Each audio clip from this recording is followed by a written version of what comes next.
Hey there, welcome. Good morning, good afternoon. Great Real Success Nation, amazing agents. Hope you're rocking and rolling. This is Coach Bill Pipes coming at you as always, alive, excited, and especially this morning, full of energy, full of green tea too. So, I'm feeling good. Guys, I was thinking a lot about you here over the course of the last couple of weeks and just thinking about this whole game of relationships and really what a critical component of success is for us in real estate is the ability to be able to create strong, meaningful, long-term relationships. An agent when we talk about rapport building, an agent that creates rapport quickly, not doing nothing more than building a relationship right away. And that's the agent that typically will beat out, the other 2 or 3 or 4 agents that he or she is competing with. An agent that gets 10% return on their database, or 10% of their database refers them out to somebody else or does business with them again and again and again. They're just really good at maintaining relationships. So it's that combination of creating strong relationships quickly, fostering them, maintaining them for a lifetime so that your business continues to grow. And ultimately, so that it's an easy business. It's a simple business. And, I had someone ask me a long time ago, they said, Bill, will I always have to be doing this prospecting to expireds and for sell by owners and all of these people that I don't know? And I sat back and I thought for a second, and I thought, well, you really only need to make those calls to expireds for sell by owners, do the massive marketing, in social media and your Boomtown or whatever site it is that you have for 5 or 6 years. And after 5 or 6 years, the beauty of it is that you would have a database then of 1,000 people, okay? 1,000 people. And 1,000 people would result, if you're fostering those relationships, would result in 100 transactions. So guys, today's all about relationships. And it's all about how relationships can make you a boatload of money. Because the gentleman that I have on here today, again, is honestly one of the first people that I got a chance to meet in the Tom Ferry ecosystem. I met this gentleman when I was in New York City, and second client that I ever met when I aligned with Tom, and Steve just brought me in, made me feel so warm and inviting. And we ended up talking about affirmations and kids and just great stuff. And, he holds a very dear place in my heart because of that. And because feels like yesterday, but it was 4 years ago, 3 or 4 years ago. So I'm about to introduce you to our guest today. And this gentleman is one of the top agents in Corcoran real estate. He will sell using great building relationships. We'll sell $120 million worth of real estate this year in the city, in New York, right, in Manhattan, on the island. And he does it so elegantly and does it in a way that I am just blown away in terms of just the structure, the solidity of his business, and the way that he handles just all the success that's coming his way. So it's with my pleasure I get to introduce you to my good buddy, Mr. Steven Cohen. Hello, Mr. Cohen. How are you, stud? I'm good. How are you? Man, alive, excited, full of energy, baby. Me too. I'm glad to be here. Yeah, welcome back. You just got back from a fun vacation, right? Yeah. You're looking, tan and sexy, right? So I don't know about sexy, but I'm relaxed. Relaxed. Good. Well, those two go hand in hand. How was St. Bart's, man? It was wonderful. It was really terrific. It's a beautiful island, and we spent too much money shopping, but it's fun and relaxing and hopefully well-deserved. I think it was. So I think it's well-deserved, man. Yeah. Work hard, play hard, shop hard, come back and make money to do it all over again. There you go. Right? Good. And save while you're doing it. That's right. Hey, Steve, can you just real quickly sort of take all of the Real Success Nation listeners that are watching this, take them through a little bit of the history of who you are, how you got into real estate. I know you've always been in sales. Yep. How you got into real estate, and a little bit about the structure of your business right now, man. Sure. Okay. So Steve Cohen, I live in New York City, and I sell in New York City. I've been with the Corcoran Group for 16 years. Last year we did 120 million. This year the goal is 160 million. And I just had my, small team meeting, and we just went through our numbers and everything else. And it's, I was just been away for 7 days, and when you're secure and confident that you have good people on your team supporting you, you can go away and relax. Not that I'm not in touch, and we were constantly in touch and dealing with things, but as each day of the trip went on, the less and less I was in touch because they were just handling everything. So it's good to know. Corcoran, 16 years. What else can I tell you? What do you want to know? So you've always been in sales. You did like media sales. You Yes. lived overseas. You worked for a nonprofit organization. I mean, you're a great salesperson, and there's so many different types of salespeople. You're one of the individuals that when I look at this style of selling that you engage in, it really is one of the more elegant ways to be able to do it, which obviously fits your business model as well too. So how did you evolve to be such the salesperson that you are right now? Okay. Well, I've always been blessed. I love people, and relationships are very important to me. It's how one of the ways I truly define success are my relationships. And so I've always had lots of friends and closeness, and I'm really fascinated with the science of relationships. So I guess it would be a natural. I've always been in some capacity of sales. I put myself through college. In school, I had jobs where I was selling, and after school, I was in media sales.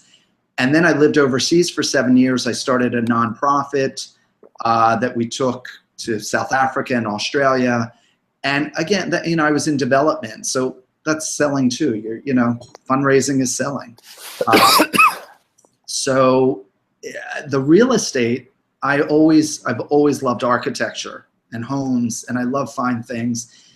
And for years, I've always thought, well, if I can't figure out what to do, I'll go into real estate. But then it became more of really not just figuring out what do I want to do, what do I truly love. I love dealing with people. I love homes. I love architecture.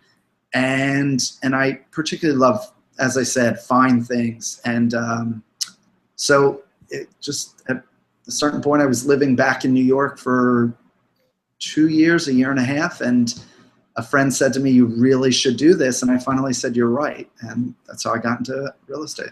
So were you immediately successful? Did it take a while to be able to build? I mean, 120 million this last year, 170 is what the goal is for this year. I mean, people hear those numbers and they just get blown away. I mean, someone that's brand new in the business thinks, oh my gosh, could I ever get there? So I'm just curious, was it did you hit it hard at the beginning, or did it take a little bit of time to be able to actually get your groove? Yeah, so I've always, it wasn't like I, became this superstar. I've always done well and was respected. I think as an individual, as a salesperson, was considered a good broker. But I was always, I'd say, I was at the top of the medium, or at the very, very, very low bottom of the top. And then it was something, and it aligned with my coaching. Something Tom said that really stuck with me. Are you interested or committed?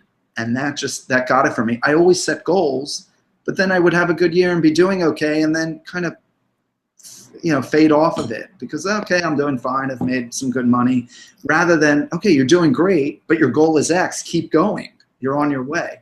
So was that the year, Steven, that you went from 40 million to 95 million? Was that interested and committed conversation year? That was that. And then I went to 120, and then God willing, this year it'll be 160, 170. Yeah. Yeah. You know what I love? You're so calm about it. You know what I mean? 160, 170. It's just, it's just natural. The other side of me is thinking, God, those numbers aren't big enough, because there are people that are doing 200, 300, 400. So it's like, it's all relative. It is relative. But, yeah. So.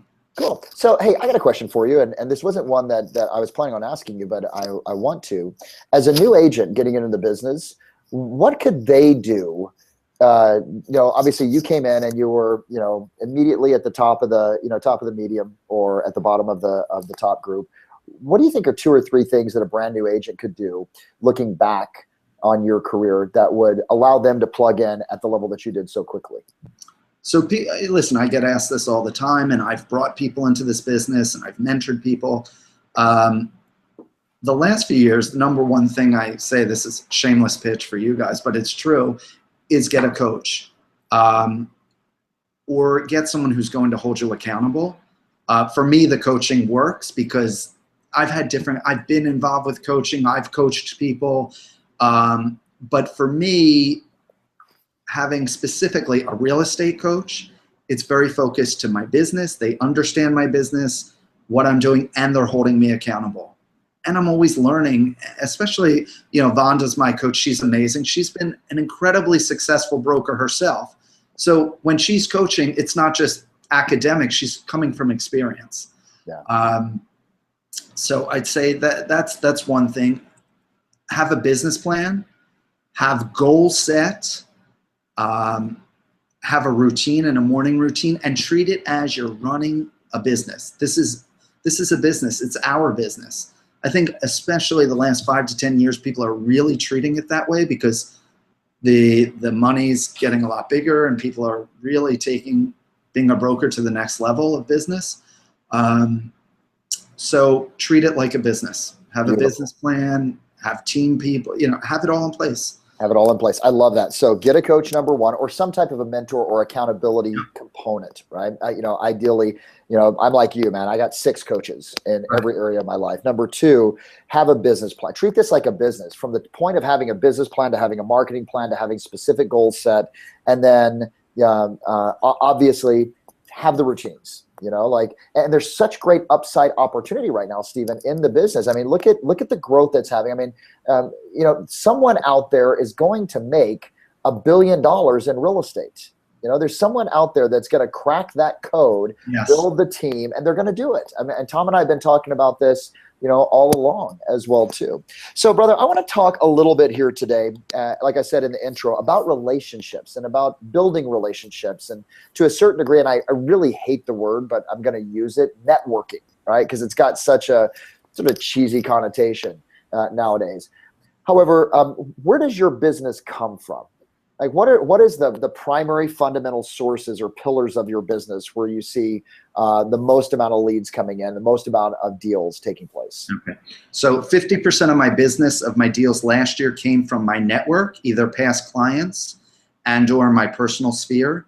And the fact that I can quote that 3 years ago, I would not, because I never I tracked my business, but didn't get so specific as where's it all coming from? What percentage comes from this? So Vonda says to me, listen, I have my routine, the hour of power. We've got to keep in touch with people and reach out. We're social. I'm on boards. I'm always doing that. But the calls and keeping in touch with people is so important. And I struggle with it. I don't do it all the time, just like working out. I'm intense. When I do it, I do it. When I fall off, I fall off. But, Vonda says to me all the time, when you're not making a call, make up whatever number it represents for you. It used to be, every call for you is 35,000. Now every call is, 75,000. If that call is a potential. Wow. And she said, all your money is sitting in your contacts. And if you're not calling them, it's like, opening the window and letting it all flow out. So I love that, man. All the money is sitting in your contacts. Yes. As you and I can remember, in the Rolodex, right? So, but yes, now it's in our contact management, our CRM. So you got 50% coming from your network. Where does the rest of the business come from? I would say then it comes from other sources. Our farming's a little different here. I sell condos, co-ops in buildings, and then I sell individual townhouses in the city. So a lot of times once you've done some business in a building, and I mail buildings and I keep in touch that way, I'll get calls from the peripheral, from my quote farming. Okay. And you guys farm, just, so listeners understand, I mean, you farm, but whereas in a suburban area where we farm horizontally, you guys and a community, you farm buildings. You Yes, market to vertically. you farm vertically. Yeah. Yes. Okay. So it's the same principle. I mean, it's same. You got to market to you. You got to drive direct mail. You have to Facebook market and advertise there. I mean, it's the same. It's the same game, just vertical versus horizontal for everyone who's listening. Okay. So we got your network and farming. I think that those were the two key ones when you and I were talking, last month that really generates a large portion of your business. So let's lean on this whole game of generating relationships. And it's something that we haven't really dug into on Real Success and all, 19, 20 of the interviews that we've done, the importance of that. So, I wrote down a question here, and that is, what are the biggest mistakes you think that agents make or people make when it comes to networking, when it comes to like what I call social farming, Steve, which is, you're at an event, you're out on the town, or you're at a charity function. Like, what mistakes do you see that people make when it comes to networking or social farming? Okay, well, I'd say that the number one mistake I used to make is something that not something I was doing. It was something I wasn't doing, which was I didn't ask for the business. And I felt I had this whole thing, and, over coaching, mindset and visualization is a huge thing. We can get into that, but I didn't ask for the business. I'd be, again, we said we're involved in certain charities. I used to say to Vonda, I'm in the room with the people. It's not about I have to find where these successful people are buying these apartments and homes. I'm in the room with them. It's how I can convert them to being my clients. And it was getting over this idea of asking for the business. And I know when it happened, I have a client of mine who's also a dear friend. He's a very successful developer. And I was pitching him on one of his developments outside of all his personal real estate that I handle for him.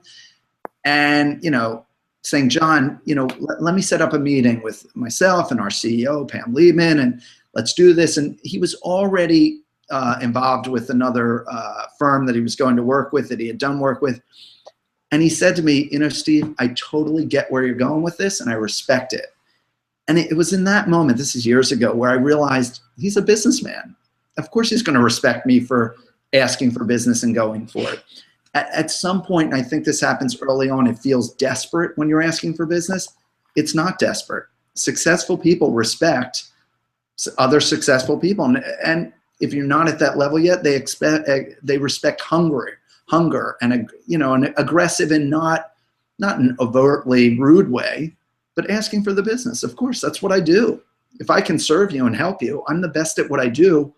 Why wouldn't I offer that service? Okay, dude.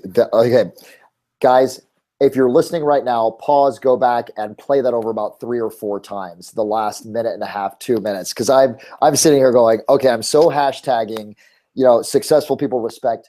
If you're not successful, hungry, right? They respect someone who's hungry. They respect someone who's successful. And most of the individuals that are out there that have became successful because they were in sales to some degree in their life, right? So yeah. They like seeing that. They love being sold to.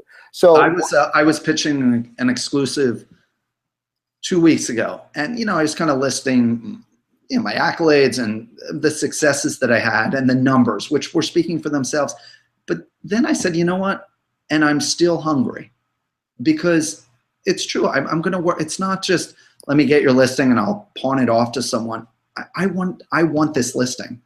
And I want to get this done for you. So the hunger's still there. It's not always, but for the most part. Are you freaking kidding me, man? 40 to 95 million, 95 to 120, 120 to 170. I mean, there's still some hunger. There's still some fire in that belly, man. A lot of it. So number one is just not asking for the business. And I think that a lot of us have actually experienced that with our past clients and with friends, et cetera. We don't want to seem desperate. You handled that. But what's another? Do you think it's possible to come on at social events too strong? Do you think that or like, how do we make sure that we elegantly approach a new relationship when we're first meeting someone in a social environment? So that's a great question. Yes, of course. I think the answer is yes, you can come on too strong. I think that's just being intelligent about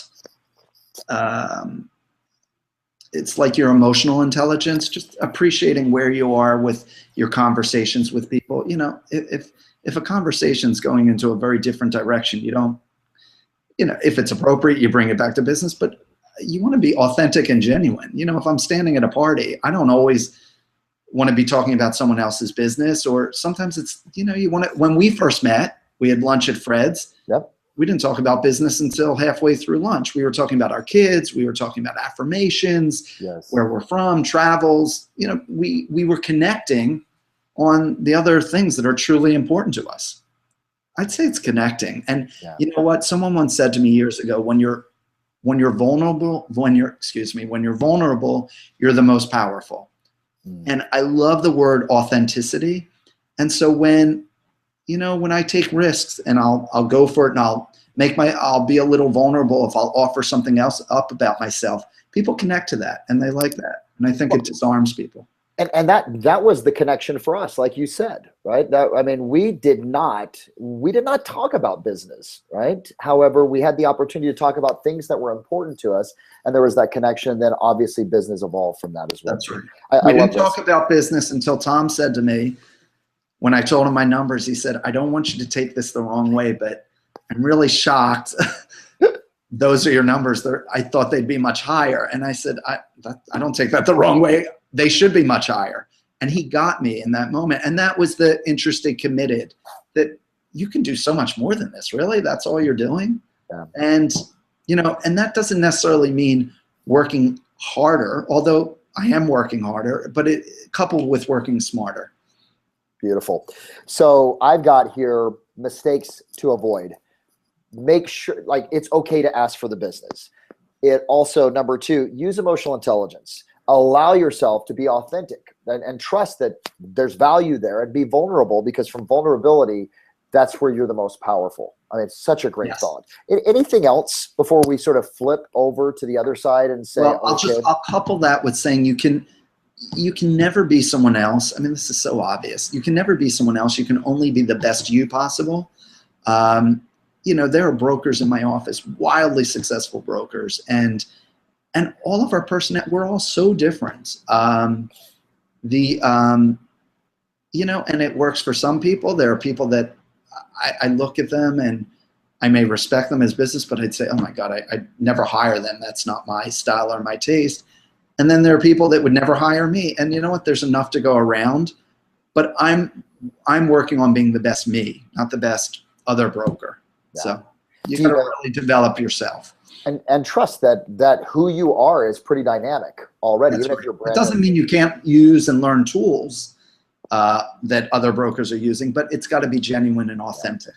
Dude, you know what? I have a coach. I'm not sure if you met him. His name's Richard Green, and he's been on TED Talk, done TED Talks, and had worked with Tony Robbins when Tony Robbins was really young. And remember, Richard was coaching me, Steven, and I said, okay, that's it. You know, I want to be the next Tony Robbins. Can I do that? And he looked at me and he said, nope, you can't.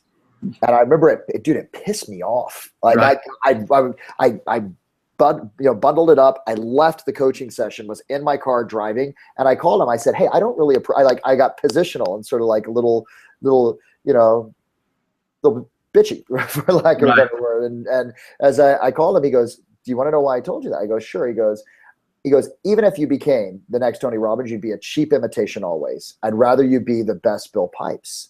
And that was just something like that just resonates what you said right there, right? There's so many different ways. Choose your way, follow it.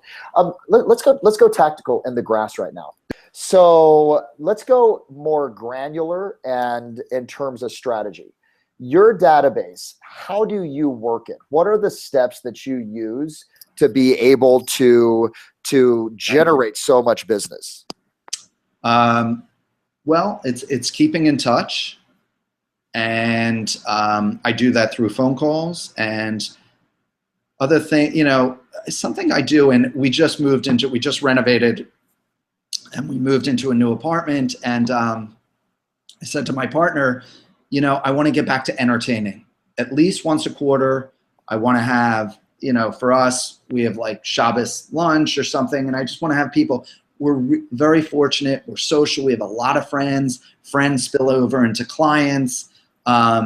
you know, it, as just an aside, when I think back, I was a year in the business or 2 years in the business, and all my initial business came from friends. And I look back now, I'm thinking, why would they give me, like I was some inexperienced broker and they gave me the business, but I guess they trusted me, but thank God I did well for them. But so I said, I want to get back to that entertaining. It's what I enjoy. I like people, having people to my home. I like being around my friends, and I always mix it up with new friends and new clients. Which, by the way, keeps you on your toes. It's easy when you have your 10 best friends in your apartment. You can just be yourself. But you got to step it up when you're having new people in and you're introducing new people into the fold.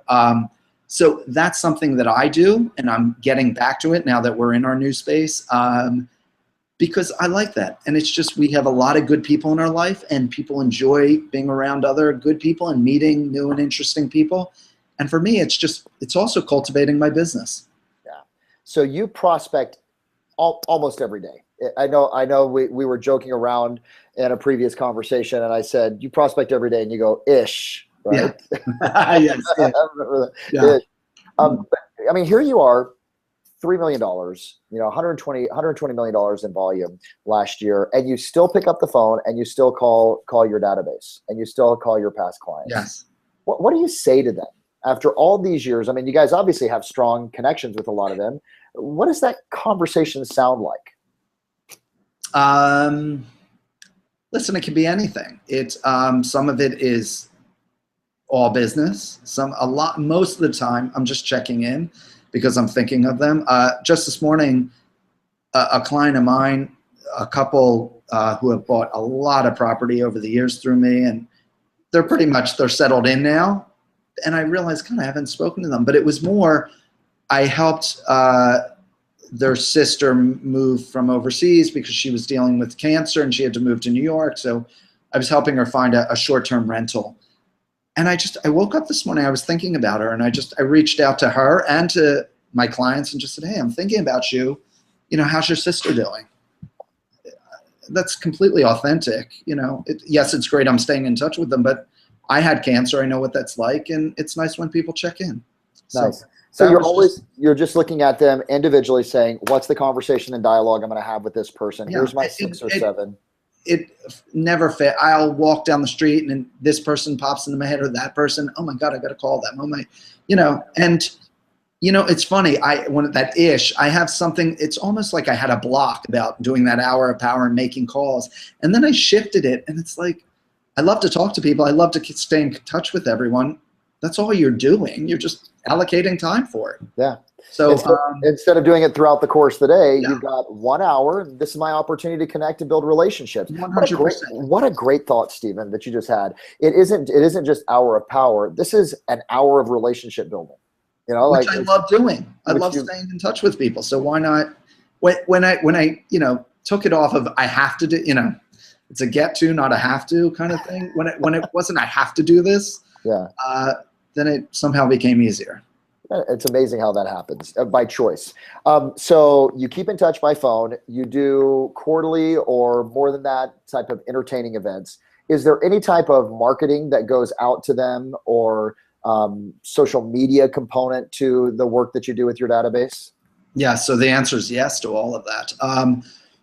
We try to do 2 postcards a month. We're rebranding and working with some marketing people now, so we're pulling back on that for now, but that's our goal, is always 2 postcards a month. In addition, those postcards get email blasted out. On top of that, the social media, anytime I have PR, I put on Facebook, LinkedIn, Instagram. We're just beginning to develop that. I haven't been up on that. But Facebook and LinkedIn for me, and anytime I get a new listing, I put it out as well. And it's not just, you know, I've been fortunate. We have some really interesting listings, and they're some pretty fabulous, exciting properties. So people like seeing them. It's just not like, oh God, another listing. You know, one architecturally could be very interesting, or, you know, a few months ago, we got this great new listing, gorgeous duplex. I mean, magnificent apartment. And I was sweeping, and someone shot a picture of me sweeping. I was just cleaning up the bathroom, and we posted it. You know, like, you know, my glamorous life of a real estate broker. Oh my gosh! So, you know, whatever it is. What does that remind me of? Do you remember the movie American Beauty? Yeah, I'm going to sell this house today. Yeah, I'm going to sell this house, and she's like vacuuming. Thank you for whoever did that movie for another great representation of real estate agents. So, exactly. Yeah, brother. So I mean, we covered so much good ground today. I mean, I got the 3 points right here in terms of mistakes not to make, in terms of networking and what to do. I've got 3 steps here in terms of keep in touch, do an hour of power. Don't call it the hour of power. It's not a must. It's a get to. It's a relationship building. Allow yourself to entertain and do those events, right? Even if it's small, even if someone's brand new to the business, couldn't they partner up with somebody else, like another agent, and until they get capital moving forward, they could do some events together? Could they do that?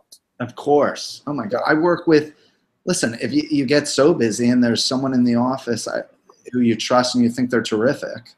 I have a guy a year and a half ago, Jerry, he's terrific. And, you know, I wanted to bring him in under me, and he said, no, I want to be you. So, but we do stuff together, and Jerry's terrific. And he brings a completely different, certainly a completely different network to the business, to my business, and a different skill set. So we complement each other, and he's not on my team, I'm not on his team, but sometimes we just come together and do some things together. Yeah, create a little cross-pollination, so to speak, right? Okay. And then we got the direct mail piece. 2 postcards a month, email goes out, social media, Facebook, you know, you're active on that. Instagram's being being expanded as well too. So I got some questions. I think I told you this. I got some questions from our viewers, and the one that came up again, I got it from like Kim Musgraven, who I've known for years in Paducah, Kentucky, right? The exact opposite of Manhattan, right? Paducah is like stop sign. But I got it from Kim. I got one from Scott Harkless as well too, that basically said, take me through your rituals that create your day. What are your daily rituals that put you into peak performance state? Okay. So, you know, I've been fortunate to do this for a while, but I recently reread Miracle Morning, and that's an amazing book, and it really tweaked what I was doing. So, you know, I have a workout routine. So I'm in the gym at 5:30 in the morning, 3 or 4 times a week, and I have a trainer. Again, that's the accountability, because if he's not there, I'm not showing up. So, so I have my trainer in the morning. But when I first get up, I immediately go into affirmations. And, you know, I love this. A few years ago, Gino Blafari said, you wake up and you got to get the cobwebs out of your head. And it's true. You wake up groggy, you almost sometimes fall into negative. I go right into my, you know, I've got a number of affirmations, but I go right into them. So it just gets me going. It gets like the juices flowing. Totally. So I do affirmations. I work out. I look at my schedule the night before. I also look that morning. Listen, I just got back from my trip yesterday, so I was a little, you know, I knew what today was, but it's a pretty tight day. I need to look at it again so I could really just kind of get my mindset. Where am I going? What am I doing? And I'm very into visualization. And I use any time that I go away. So my mother-in-law lives in Palm Desert, California, and I love the Sunnylands, which is the Annenberg Estate. And so, you know, besides loving the home and the grounds, if I'm not touring the home, I just go to the gardens and I'll sit for an hour or two and I write in my journal, and I use it as time just a way to look at my business plan, look at what's going on in business, where I'm tracking, just write in my journal about visualizations, where I want to be, what it looks like, what it feels like. And I do a lot of that. Visualization is very powerful for me. And when I first started in this business, I said I wanted to be broker to the rich and famous. That's changed a little bit. I talked about this when we were all in Palm Desert together in January. Now it's marquee broker. Yes, I love that. You know, I know who those brokers are. There's, you know, a handful of them here in the city.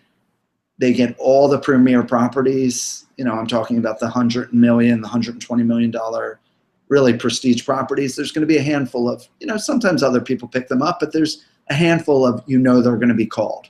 That's my vision. Beautiful. And so you visualize that every day. What's really interesting is, gosh, almost a year ago, I interviewed Tim Smith, and I remember, and maybe you've even seen the interview. And I remember talking to Tim and saying, dude, because I always like the question, what's your morning ritual? Because I think that we're made by the rituals that we have in our lives. Like our success, our life is determined by our rituals. And I remember asking Tim, what's your morning ritual? He goes, I do affirmations. And I go, really, dude, you do affirmations? He's like, every single day. And now I've got you saying I do affirmations every single day, right? I visualize. Wendy Walker, your buddy down in Phoenix, I visualize. And I think you guys are getting together, aren't you guys? She's coming to the city. I think that you guys are going to connect. So, all right. So, cool. I have another one here. Okay. So what has been the biggest mistake that you've made? This comes from Janine Delaney. What has been the biggest mistake that you've made in your business over the years, and what did you learn from it? I would say not going for it, not taking risk and putting yourself out there. Again, when you're most vulnerable, you're most powerful. So I'll share a story. I'm still working with this client. They've yet to buy, but this was a few years ago. It's a hedge fund person, extremely well-to-do, and looking for a very particular type of property. And I walked down the street and I saw this property and said, that's their house. That is their home. It wasn't on the market. And I took a photo of it and I had it on my bulletin board in front of me, but I never pursued it. I should have just knocked on the door, frankly. They can always say no, or figured out who lives there and then figured out who I know who knows them. And I didn't do that. And then I heard that they were going to see it with another broker. And I remember I was on the phone with Vonda and I was venting and I was upset. And, this is a number of years ago. And I remember saying that, why is this happening at this point? I should be getting all this business. And she let me go on for about 2 minutes and she said, okay, you done? I said, yes, I'm done. And she said, you're asking the wrong question. I said, okay. She said, don't ask why, ask how. And that really stayed with me. Why is more the victim? Why is this happening to me? Or why isn't this happening to me? Rather than how, which is you're taking control. How can I make this happen? Okay, next time, go figure it out. Don't sit around. Just because it's on your bulletin board doesn't mean it's gonna happen. You have to see it and then go make it happen. Yeah. So I'd say the biggest mistake is not going for it and follow your gut, certainly. Beautiful, man. Yeah. And I love the conversation that you just had and that Vonda had with you. It's like you ask why, it changes your focus to victim mentality, like you said. How? Solution based. Dude, this is chocked full of so much great information. I've got, Steven, I've got 3 pages of notes right now. Okay, that I'm honest to goodness, I'm like, I'm sure everyone saw me looking down, writing.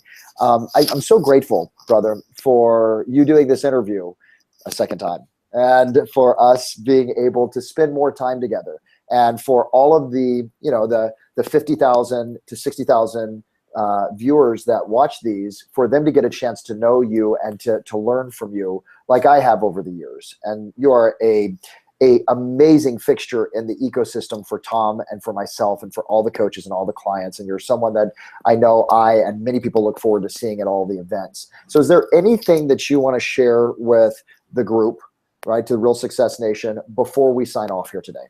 Anything else?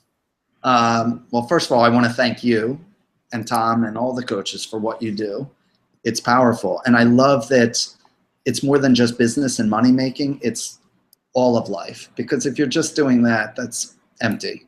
It's really creating everything you want. It's a full life. And probably that's what I would say, really, if you can see it, it can be. And that's where the visualizations and the writing for me come in, and the journaling.